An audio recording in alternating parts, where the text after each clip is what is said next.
Hello, welcome to break point. നമ്മൾ ഇന്ന് നോക്കാൻ പോകുന്നത് ബ്രേക്ക് പോയിന്റിലെ സ്റ്റേജ് 2 അനാലിസിസ് എന്നൊരു ഫീച്ചറാണ്. എന്താണ് സ്റ്റേജ് 2 എന്നൊന്ന് പെട്ടെന്ന് പറയാം. സ്റ്റാൻ വെയിൻസ്റ്റീൻ എന്ന് പറയുന്ന ഒരു ടെക്നിക്കൽ അനലിസ്റ്റ്, ഒരു സ്റ്റോക്ക് മാർക്കറ്റിന്റെ പുലി എന്ന് തന്നെ പറയാം. അദ്ദേഹം ഡെവലപ്പ് ചെയ്തിട്ടുള്ള ഒരു 4 സ്റ്റേജ് മാർക്കറ്റ് സൈക്കിൾ എന്ന് പറയുന്ന ഒരു സിസ്റ്റം, അതിനെ അടിസ്ഥാനമാക്കിയിട്ടുള്ള ഒരു ടേമാണ് സ്റ്റേജ് 2 എന്ന് പറയുന്നത്. ഇത് അദ്ദേഹത്തിന്റെ തന്നെ secrets for profiting in bull and bear markets എന്നൊരു ബുക്കിൽ പറയുന്നുണ്ട്. ഒരു ബുള്ളിഷ് ഫേസ് ഒരു സ്റ്റോക്കിൽ ആരംഭിക്കുന്ന ഒരു ലെവലാണ് എന്ന് ഇതിനെ പറയാം. അതായത് സ്റ്റേജ് 1 എന്നൊരു അക്യൂമുലേഷൻ ഫേസ്, അതിൽ നിന്ന് ആ ഒരു സോണിൽ നിന്ന് പുറത്തേക്ക് പ്രൈസ് വരുന്ന ഒരു സ്റ്റേജാണ് ഈ സ്റ്റേജ് 2 എന്ന് പറയുന്നത്. അത്രയും നാള് ഈ പ്രൈസ് ഒരു റേഞ്ചിലായതുകൊണ്ട് തന്നെ പെട്ടെന്ന് വലിയൊരു ബ്രേക്ക് ഔട്ട് പ്രൈസിൽ വരുവാനും ഉള്ള ചാൻസ് വളരെ കൂടുതലാണ്. നമ്മളിനി ബ്രേക്ക് പോയിന്റിൽ ഈ സ്റ്റേജ് 2 ഫീച്ചർ എങ്ങനെയാണ് അവൈലബിൾ ആയിട്ടുള്ളതെന്നും അത് നിങ്ങൾക്ക് എങ്ങനെയാണ് ഉപകാരപ്പെടുന്നതെന്നും അതുപോലെ തന്നെ എന്തുകൊണ്ട് ബ്രേക്ക് പോയിന്റിന്റെ തന്നെ യൂസേഴ്സ് അവരുടെ മോസ്റ്റ് ഫേവററ്റ് ഫീച്ചറായിട്ട് ഈ സ്റ്റേജ് 2വിനെ പറയുന്നു എന്ന് നോക്കാം. നമുക്ക് അതിനായി നമ്മുടെ സ്റ്റേജ് 2 അനലിറ്റിക്സ് നോക്കാം. ഇതാണ് ബ്രേക്ക് പോയിന്റിൽ വരുന്ന സ്റ്റേജ് 2 അനലിറ്റിക്സ്. നമുക്ക് സ്റ്റേജ് 2 പല രീതിയിൽ കണ്ടുപിടിക്കാം. ബ്രേക്ക് പോയിന്റിൽ നമ്മൾ ഉപയോഗിച്ചിരിക്കുന്നത് ഒരു മോഡിഫൈഡ് മെത്തേഡാണ്. ഈ അനലിറ്റിക്സിൽ നോക്കിയാൽ അറിയാം, നമുക്ക് എല്ലാ സ്റ്റേജ് 2 സ്റ്റോക്കുകളും ഇവിടെ ലിസ്റ്റ് ചെയ്യുന്നുണ്ട്. കൂടാതെ അത് എന്ന് മുതൽ സ്റ്റേജ് 2 ആണെന്നും അത് സ്റ്റേജ് 2 ആയത് മുതൽ എത്ര മൂവ് തന്നു എന്നുള്ള ഡീറ്റെയിൽസ് വരെ നമുക്ക് ഇതിൽ നിന്നും കിട്ടുന്നുണ്ട്.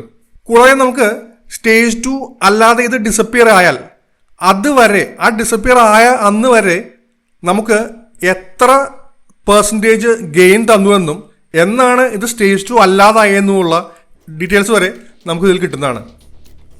അതുപോലെ തന്നെ ഈ അടുത്ത് സ്റ്റേജ് 2 ആയ സ്റ്റോക്കുകൾ അത് അറിയണമെങ്കിൽ നമുക്ക് ഫസ്റ്റ് അപ്പിയറൻസ് എന്ന് പറയുന്ന ഈ ടാബിൽ വരികയാണെങ്കിൽ അതും ഇവിടെ കാണിക്കുന്നു. അപ്പോൾ ഈ പറയുന്ന സ്റ്റേജ് 2 അനലിറ്റിക്സ് എന്ന് പറയുന്ന ഡേറ്റ നിങ്ങൾക്ക് എങ്ങനെ ബ്രേക്ക് പോയിന്റിൽ ഉപയോഗിക്കാമെന്ന് നോക്കാം. അത് നമുക്ക് ആദ്യമായിട്ട് വരേണ്ടത് പൊസിഷണൽ സ്കാനറിലാണ്.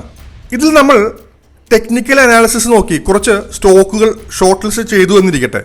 അതായത് ഏതെങ്കിലും ഒരു കോംബോ സ്കാനോ അല്ലെങ്കിൽ നിങ്ങൾക്ക് ഇഷ്ടമുള്ള രീതിയിൽ ഏതെങ്കിലും രീതിയിൽ ഒരു ടെക്നിക്കൽ ഇൻഡിക്കേറ്റേഴ്സ് ഉപയോഗിച്ച് ഫിൽട്ടർ ചെയ്തു എന്നിരിക്കട്ടെ. അങ്ങനെയാണെങ്കിൽ അതിൽ വരുന്ന ഏതെങ്കിലും ഒരു സ്റ്റേജ് 2 സ്റ്റോക്ക് ആണെങ്കിൽ അത് എത്ര ദിവസമായി സ്റ്റേജ് 2 ആയി എന്ന് ഇവിടെ കാണിക്കുന്നു. നമുക്ക് ഒരു എക്സാമ്പിളായിട്ട് KIOCL എന്ന് പറയുന്ന സ്റ്റോക്ക് ഇവിടെ സ്റ്റേജ് 2 ആണ്.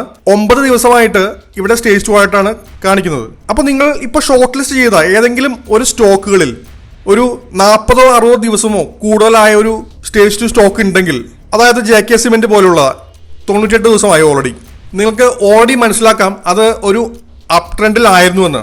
എന്നാലും ഇത്രയും ദിവസം അപ് ട്രെൻഡിലായിരുന്ന ഒരു സ്റ്റോക്ക് ആണെങ്കിൽ ഇനിയും ഒരുപാട് നാൾ ഈ സ്റ്റോക്കിൽ ഒരു ലോങ് ആയിട്ടുള്ള പൊസിഷൻ നിങ്ങൾ എടുക്കാൻ പ്ലാൻ ചെയ്യുന്നുവെങ്കിൽ ചിലപ്പോൾ അതൊരു റിസ്ക് ആയിരിക്കാം.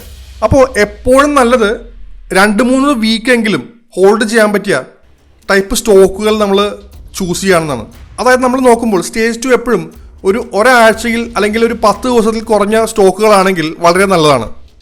സ്റ്റേജ് 2 എന്ന് പറയുന്ന ഫീച്ചർ നമ്മുടെ മന്ത്ലി പ്ലാനിൽ വരുന്ന ഒരു ഫീച്ചർ തന്നെയാണ്. ഞാൻ ഈ പൊസിഷൻ സ്കാനർ പറഞ്ഞ പോലെ തന്നെ നമുക്ക് ഈ സ്റ്റേജ് 2ന്റെ സെയിം ഫീച്ചർ ഇൻട്രാഡേ സ്കാനറായ മാർക്കറ്റ് മൂവറിൽ പോയാൽ തന്നെ അവിടെയും ഓരോ സ്റ്റോക്ക് വരുമ്പോഴും സ്റ്റേജ് 2 ആണെങ്കിൽ അത് അവിടെ ഇതുപോലെ ഒരു ടാഗ് വരുന്നതാണ്. ഇതുപോലെ തന്നെ നമ്മുടെ ഒരു സ്വിംഗ് സ്കാനറായ നിഫ്റ്റി 500 ട്രെൻഡ് റൈഡർ, ഇതിലും ഈ സെയിം ഫീച്ചർ ഉണ്ട്. എന്തെങ്കിലും ബൈസിൽ വരുന്ന സ്റ്റോക്കുകളിൽ ഇതുപോലെ സ്റ്റേജ് 2 ആണെങ്കിൽ അത് ഓൾറെഡി ഒരു ടാഗ് വരുന്നതാണ് നമുക്ക്. അപ്പോൾ നമുക്ക് ഒരു കൺഫർമേഷനാണ് കിട്ടുന്നത്. അഡീഷണലി ഒരു എക്സാമ്പിൾ ആയിട്ട് ഇവിടെ കാണാം, തൻല. ഇത് ഓൾറെഡി ഇന്ന് വന്ന ഒരു ബൈ ആണ്. അതിൽ ഓൾറെഡി നമുക്ക് ഈ തൻല സ്റ്റേജ് 2 സ്റ്റോക്കാണ്. പക്ഷെ അത് എത്ര ദിവസമായെന്ന് അറിയാനായിട്ട് നമുക്ക് ഈ ഒരു പൊസിഷണൽ സ്കാനറിൽ വരണം. ഇവിടെ തൻല നോക്കിയാൽ മാത്രമേ നമുക്ക് എത്ര ദിവസമായെന്ന് മനസ്സിലാവുള്ളൂ. നമ്മളിപ്പോൾ കണ്ട പോലെ സ്റ്റേജ് 2 ഒരു അനലിറ്റിക്സ് പോലെ തന്നെ വേറെയും നമുക്ക് അനലിറ്റിക്സ് ബ്രേക്ക് പോയിന്റിലുണ്ട്. അതുകൂടാതെ തന്നെ ഒരു 3 ഇൻട്രാഡേ സ്കാനറുകളും ഒരു 4 സ്വിംഗ് സ്കാനറുകളും നമുക്ക് ബ്രേക്ക് പോയിന്റിലുണ്ട്. ബ്രേക്ക് പോയിന്റിൽ നമ്മുടെ ഒരു ഐഡിയോളജി എന്ന് പറഞ്ഞാൽ നമുക്ക് എല്ലാവർക്കും സമയം വിലപ്പെട്ടാണ് അല്ലേ. ബ്രേക്ക് പോയിന്റിലൂടെ നമ്മൾ ഉദ്ദേശിക്കുന്നത് നമുക്ക് സ്റ്റോക്ക് റിസർച്ചിന് വേണ്ടി വരുന്ന സമയം എങ്ങനെ ഒക്കെ കുറയ്ക്കാമെന്നാണ്. അപ്പോൾ അതിനുള്ള ടൂളുകളും അതിനുള്ള മെത്തേഡുകളാണ് നമ്മൾ ബ്രേക്ക് പോയിന്റിലൂടെ കൊടുക്കുന്നത്. അപ്പോൾ നിങ്ങൾക്കും സമയം ഇതുപോലെ സേവ് ചെയ്യണമെന്നുണ്ടെങ്കിൽ ബ്രേക്ക് പോയിന്റ് ഉറപ്പായിട്ടും ട്രൈ ചെയ്യാവുന്നതാണ്. ബ്രേക്ക് പോയിന്റ് കൂടുതൽ ഡീറ്റെയിൽസ് എന്തെങ്കിലും ആവശ്യമുണ്ടെങ്കിൽ നമ്മുടെ താഴെ കാണുന്ന സപ്പോർട്ട് നമ്പറിൽ, വാട്സപ്പ് സപ്പോർട്ട് നമ്പറിൽ കോൺടാക്ട് ചെയ്താൽ നമുക്ക് കൂടുതൽ ഡീറ്റെയിൽസ് തരാൻ പറ്റുന്നതാണ് അതിനെക്കുറിച്ച്. കൂടാതെ ഇതിൻ്റെ വീഡിയോസ്, ഇത് എങ്ങനെ സബ്സ്ക്രൈബ് ചെയ്യണം എന്നുള്ള വീഡിയോസ് ഞാൻ ഇതിൻ്റെ ഡിസ്ക്രിപ്ഷനിൽ കൊടുക്കുന്നുണ്ട്.